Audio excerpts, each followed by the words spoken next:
What is up, guys? Welcome back to Wild Rift University. Today I have an awesome video today. We're going to be talking about team compositions and how to build a team comp. I kind of wanted to get back to doing more so teaching the game and explaining the game rather than just video game breakdown or gameplay breakdown. Actually teaching you the fundamentals of the game and understanding how the game is actually meant to be played and how the game works. I think a lot of players have very little understanding of this, and they just look at the game as let me get kills and let me try and kill people. But actually understanding the intricacies of the game and how to have advantages and how to win and how to play and how to have champ select is something that a lot of players struggle with. So how often do you get into a game and as soon as the game starts, you're looking at your team comp and you're like, wow, we already lost this game. Why the heck do we have these champions? And whatever those champions are, you know what they are for your game. And you're like, this game is just became super hard to win because we have this champion or that champion or this person picked this or that. And so I want to kind of teach you guys how to pick champions based on what is going to help your team win based on what the enemy champion is picking. And there's mainly 5 types of team compositions: engage, split, poke, protect, and pick compositions, okay?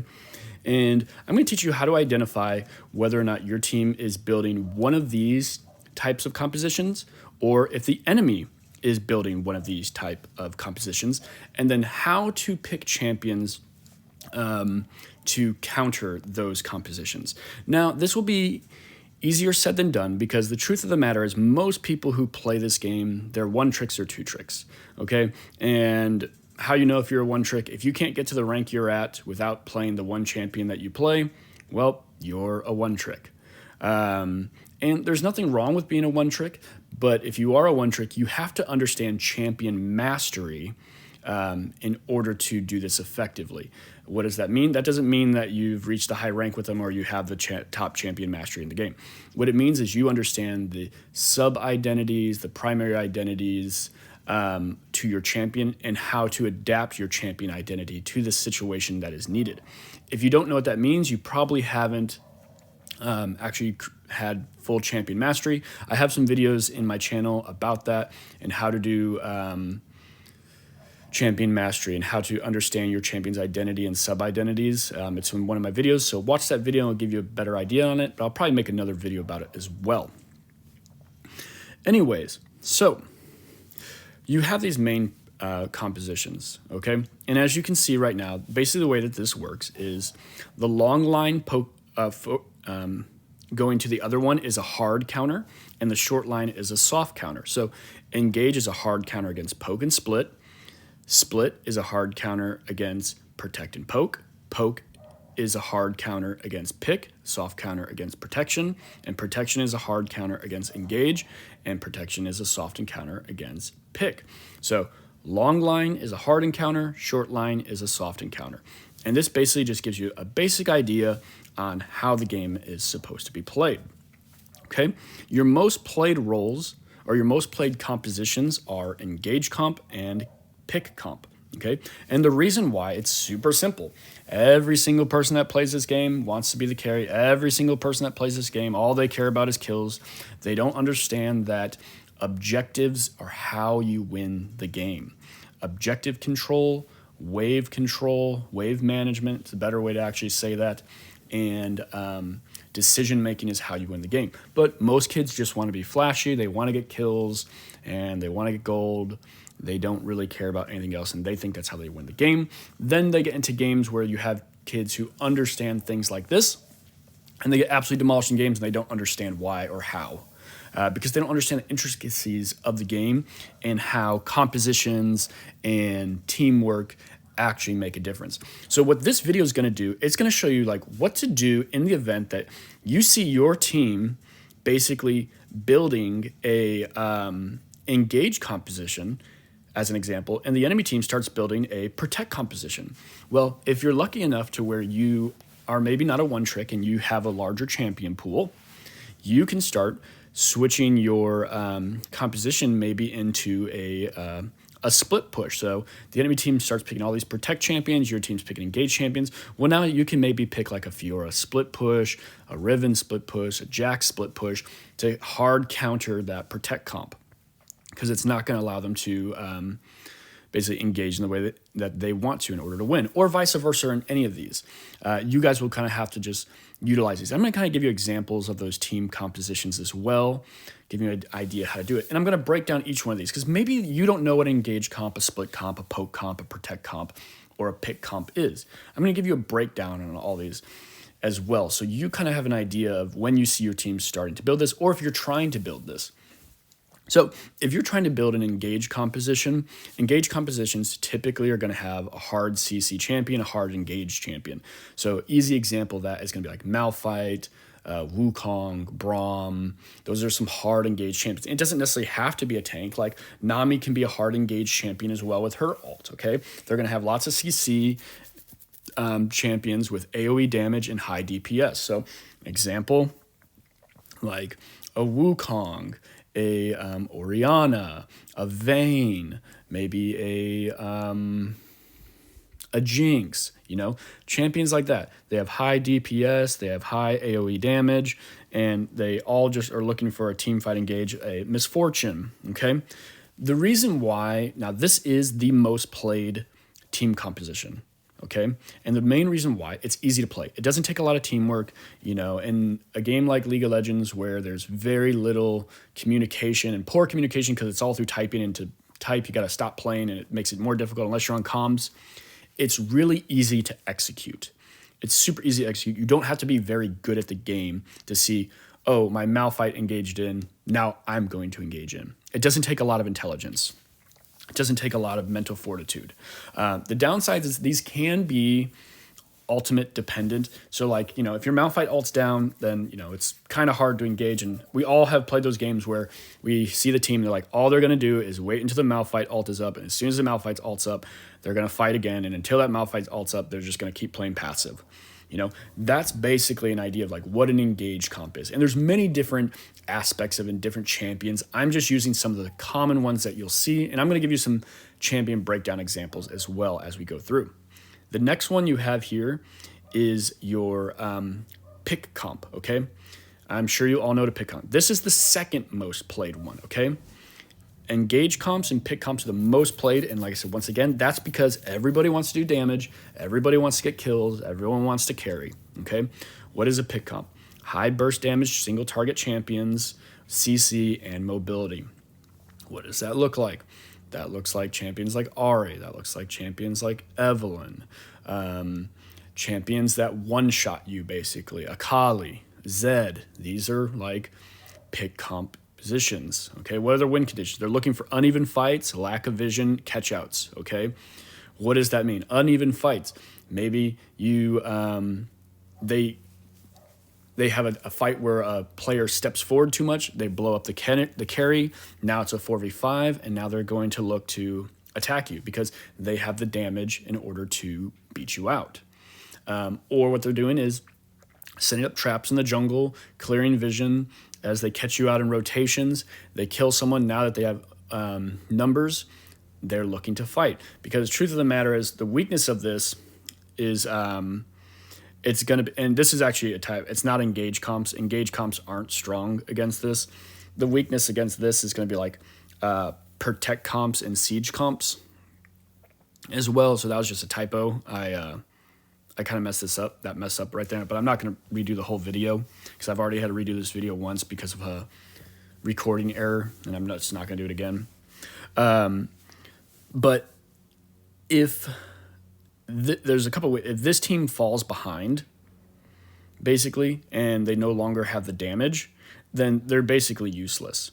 Okay, that's kind of like one of your big, because we've all had those games where it's a team full of like 3 assassins, and your assassin's doing 0 damage because the other team's so tanky, or they have so many shields or heals or whatever, or stuns or CC. There's nothing you can do. That's basically what's going to kind of like stop you. Like your poke champions can't, or like your burst champions can't get close because they get poked out before they can even get nearby somebody. Or every time they engage, the person gets 100 shields or 100 heals, and so all your damage is just basically gone in 1 second. Or you constantly get CC'd every time you try and go in. Those are going to be some of the weaknesses to it. And another reason why people pick engage compositions over pick compositions more often is because of the fact that if you fall behind, it's really hard to win a game as a pick comp versus if like you're an engage comp. Because with engage comp, if you fall behind, you can still win late game if you have one good team fight or one good wombo combo. With a pick comp, if you fall behind, if that team isn't breaking up and splitting up and you can't catch somebody in transition, it's really hard to come back. And then sometimes even if you can catch them in transitions, if you're behind and your champion just can't one-shot people, because we've all seen those games where like an Evelyn can't even one-shot an ADC, and you're like, what the heck? It's because the Evelyn's so far behind. There's nothing she can do. She can't do it. Her champion can't do the damage because she's behind. So that's kind of like your damage or your downsides to that as well. This is the second most played team composition. Okay, protect comps. This is actually the fourth least played. I'm kind of going out of order here, but this is the fourth least played composition, okay? But this is actually my favorite and I think the best composition in the game, okay? And the reason why is the two most common are engage and your pick comps. Well, the protection comp actually counters engage and pick comps, the comps that people like playing the most. There's a lot of reasons why people don't enjoy these compositions because they're not as fun. They're not as like, oh, everyone carry based. It's more so based on teamwork and having two people carry the game while everybody else just plays basically support for the most part. And there's a couple ways that you can do this. You can do it with one hyper carry or two hyper carries. I recommend two, unless maybe you're a team of 5 and you have really good coordination. One carry can do it. But these, like I said, hyper carry, good disengage, good CC, good utility champs is how you win. What does that mean? I'm sure you all know what that means, but that's champions like Karma, champions like Lulu, champions like Yumi, champions like Morgana, Nautilus, champions that have good CC, Galio. These are going to be like disengage, hard CC, utility champions. Now, the win condition of these teams have to fight in groups of 5. Okay, they can't really split push very well. They can't really 1v1 people. It's all about fighting as a team, out sustaining the team and everything. So the pros is it's really strong against engage comps and pick comps, like I said before. But the con is if your carry dies, you're basically screwed. But if you can get a bunch of, like for me, for example, me and my friend, we did a composition where we did like Morgana, jungle, Orianna mid, and we kind of did like this protect comp, and we had like a Karma as well, and I can't remember what other champion, and like we would just demolish people because we had shields for days, AoE CC for days, engage, disengage for days. It was just ridiculous what we were able to do. Excuse me. Let's go on to the next one. Next one, you have your poke comp. This is the least played one, and probably the reason why is this is the hardest one as well to play. So, poke comps. What is a poke comp? Outreach your enemies, easy tower siege, great wave clear, and disengage CC. So what are champions like that? Obviously, champions like that are going to be like Ziggs. They're going to be like Orianna. They're going to be champions like Caitlyn, as an example. Think of champions that have long range and Jace. They can poke you and it's hard for you to get on top of them. The way that you win with these is basically taking slow fights, poking the enemy down, disengaging. It's all about kiting. Getting in, doing some damage, backing up, getting in, doing some damage, backing up. These are great at sieging towers and protecting towers and taking objectives, because like we've all had those games where like you're trying to take a tower because you're ahead, but the enemy you can't get to the tower because they clear the minion wave so fast that you have to now basically dive the tower. And so they're great at stalling games as well. Poke comps are amazing at stalling games because they have such great wave clear. They're great at closing games because they have such great wave clear. They can clear your wave and poke down your tower where you can't even reach them. And if you try and reach them, they basically take away quarter or a half of your health by the time you reach them. And like every time you get close, you're having to back again because you basically have no health left. Cons, and the main reason why this is the least played play style, it takes great teamwork, really coordinated teamwork. If you don't have good teamwork with this, you will get destroyed because basically a split push comp or a engage comp will basically just jump on top of you and there's nothing you do. Because if you got a good split push team, you have to send somebody to stop the split push. Well, none of your champions are really going to be strong in 1v1s per se, and so that 1v1 champion will probably just hard engage on that one and kill him. Engage comps, if you position poorly, they're just going to hard engage on you, and then they'll have a numbers advantage, and then there's really nothing you can do. You just got to run unless you're just crazy fed. So it's probably the hardest play style to play, so it's one of the reasons why it's probably the least played play style as well. But it's great because if you're good at it and you're winning, it's one of the most annoying play styles to play against because there's nothing more annoying than like you can't even walk up without being half health. It's super annoying, but it's the hardest to play. And it really is it's strong against protection comps and it's strong against pick comps as well, okay? It's strong against protection comp and pick comps. Now, the split push composition, okay? This one's going to be good against protection comps, and it's going to be good against poke comps, which we kind of just talked about. What is a split pushing champion? I'm sure you all know what this is. Strong 1v1 champs, good at wave clear mobility, good disengage, is basically what those are. So what are those? That's Jax, that's Shen, that's Fiora, just give you an idea. What's the win conditions of these? 1-3-1s and 1 and 4. If you don't know what that means, a 1-3-1 is basically having 1 push top, 3 push mid, 1 push bot, or a 1-4 is 1 person pushes top or bot while the 4 push mid.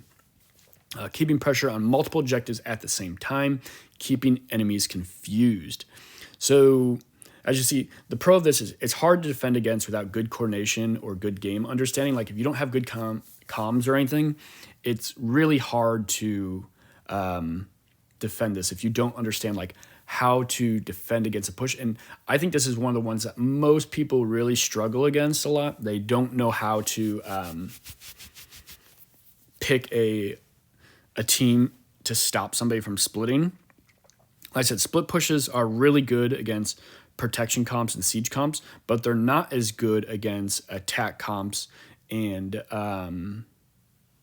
engage compositions and pick compositions. Because with a pick composition, basically what you can do is, you can try and catch out one of their players, and then after you have that player caught out, now you have the numbers advantage again, and so you can engage that or disengage that.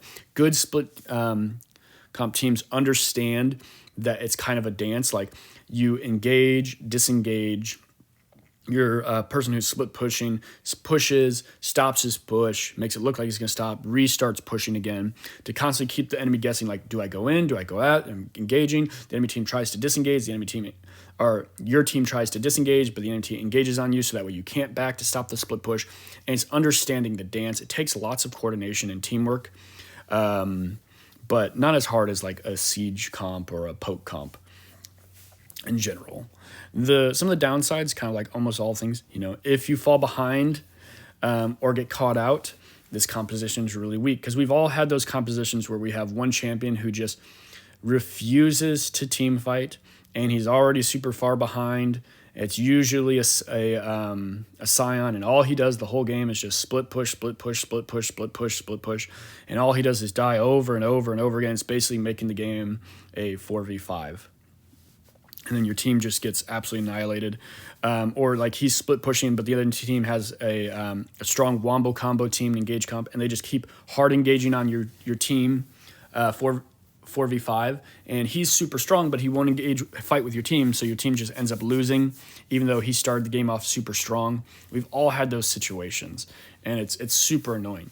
And so that also is where it comes into understanding sub-identities. Maybe, yeah, you're a split push champion, but your team starts to fall behind. Well, now maybe you need to come in and help your team with the 5v5s. It's understanding those things, okay?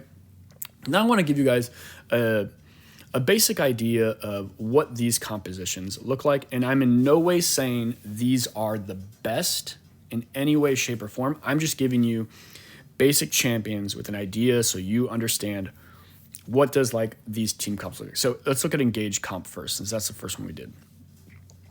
We have a Darius, a Nautilus, a Katarina, a Wukong, and a Misfortune. These champions are all hard engaged champions. What is your engage? You have the Darius pull, the Nautilus hook, the Nautilus alt, the Wukong alt, and all these engages then allow the Misfortune and the Katarina to set off basically their wombo combo. You get a good Nautilus alt onto a carry, which then the Wukong jumps in to set up more CC on top of that. And then the Darius jumps in and pulls people who try to get away. And then the Misfortune, the Katarina are just able to alt and clean everybody up. Super hard to play against and everything. Once again, not saying any of these are the best. I'm just giving you a basic example of what these look like and how to like execute them. Okay. Next one, a pick comp. Super simple, super easy. You know, you have a champion, assassin. Typically, it's usually 2 or 3 assassins. Evelyn one-shots somebody. She's looking around, looking for people who are out of position, one-shots them in team fights, puts your team in an advantage where it's now a 4v5 rather than a 5v5, or catches the person who's split pushing, one-shots them so they can't continue to split push, then your team pushes an objective together. You know, are the exact same thing, looking to charm somebody, and then if an enemy, you have any other allies nearby and you charm somebody, that person's basically dead. Kai'Sa, great in 1v1s because she is able to do 1v1 damage. Basically, in a 1v1, she's basically like the strongest ADC in a 1v1 because she gets the solo target damage. And then you typically want to have some type of like tank. So you got a champion like Blitzcrank who can be a tank, a front line, and peel for them, but also help with the picking capability. And then you have a champion like Riven who she can pick, she can front line, she can bruiser, she can tank, she can be full damage all around, and just gives you a way for your team to actually execute the play styles that you're wanting to be in. Okay. Let's go on to the next one, protect comps. So protect comps, like I said, I love them because there's so much versatility with them, and they counter the 2 most popular picks and engage comps. So when you have a protect comp, like I said, you typically have 2 hyper carries and champions around them who provide utility. So like in this example, I also wanted to use champions over again to give you an idea to understand champion sub-identities. So even though I had Darius in the engage composition, I also have him here in the protect composition to help you guys understand that, like, hey, maybe if you are a one trick, understanding champion sub-identities will kind of help you. So, for example, let's just say in this game, the Fed champions were the Tristana and the Galio. Well, if you're Darius and you're behind, obviously late game, once you hit full build, you're going to be able to carry no matter what, just because that's just how Darius works. But you can utilize your pull in order to help disengage people and help protect people, just auto-attacking them when they're trying to get on top of your carries and then pulling them away when they try and get on top of your carries and things of that nature as well. But typically how this game would go is your Tristan and your Darius would be your carries, and then like your utility champions would be your Galio, Morgana, and Yumi. They're providing CC, shielding, stuns, healing, and all those things, lockdowns, all those things that they're providing in order for your team to be more effective.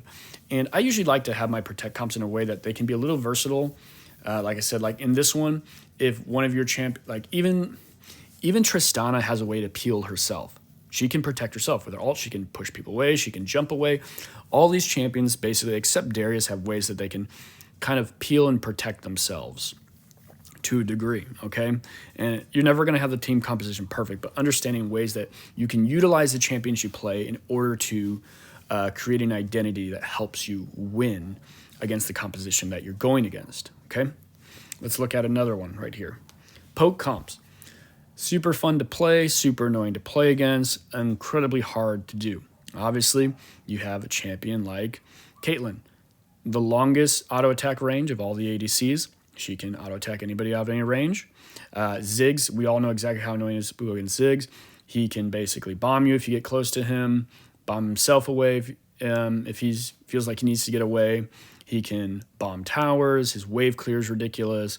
Seraphine, she can heal teams. She can shield teams. She can speed up teams. She has an amazing ult for team fights as well. Incredible wave clear.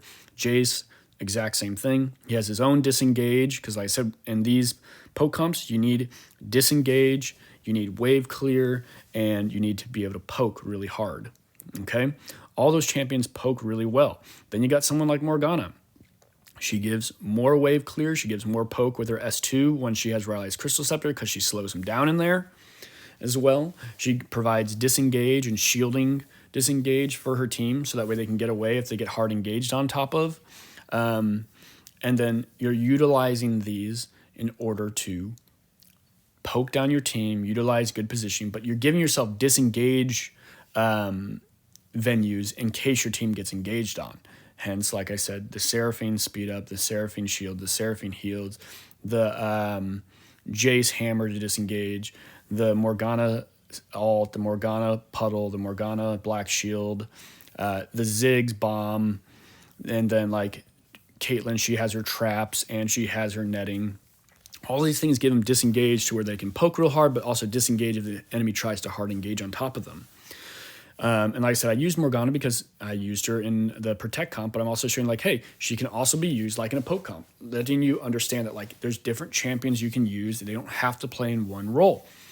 You can also use Morgana in an engage comp as an example. Morgana is one of those champions. She can be played in almost any type of team composition because she can be played mid, she can play jungle, she can be played support. There's so many ways that you can play her as well. So, and then the last one, you have like a split composition. So again, I'm not saying these are the best split push champions, but when you have something like this with a Shen provides great utility for splitting because when you're split pushing, you have, for example, your 1-3-1, which would basically be like in this team comp, you'd have Shen top, or you could have like TF bot lane, and then you could have the Karma, the Xayah, and the Gragas mid.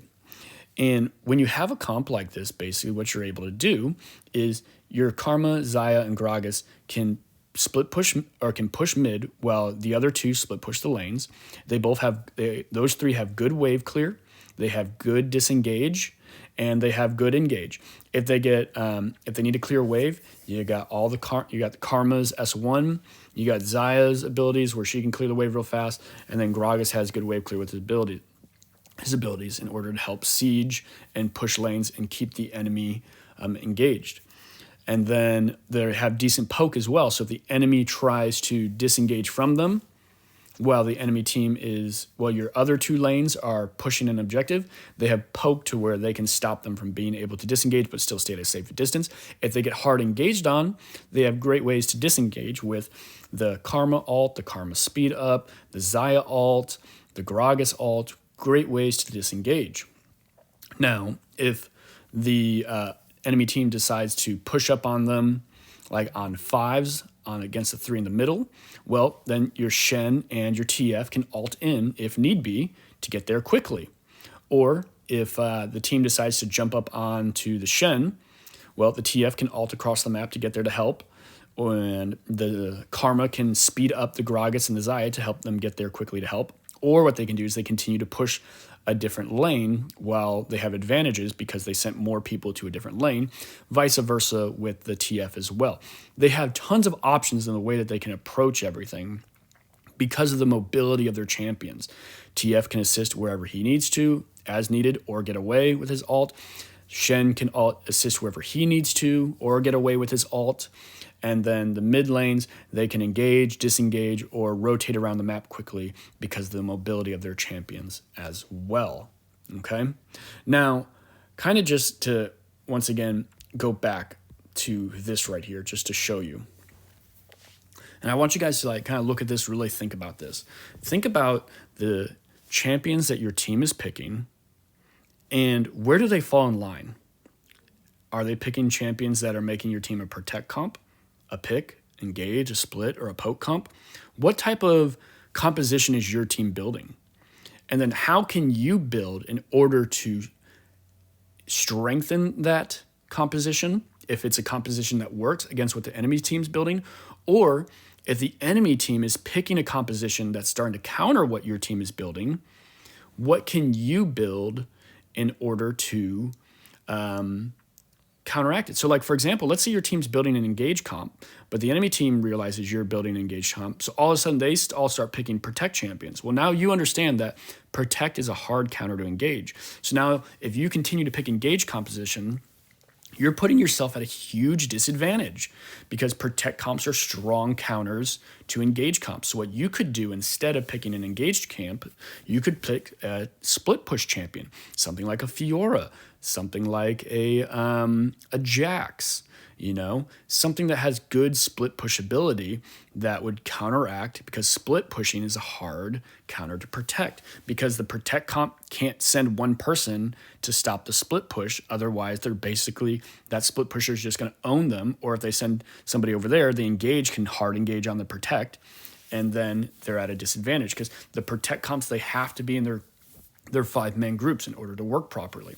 So this gives you a roadmap of understanding how to play, how to build, how to pick in order to utilize your best chance of winning. And hopefully it gives you an idea to help you understand sub-champion identities, where if you are a one-trick, how can I change my champion's play style in order to give me the best chance to win in this game. Anyways, guys, I hope this was a helpful video, and I look forward to seeing you guys in the next one.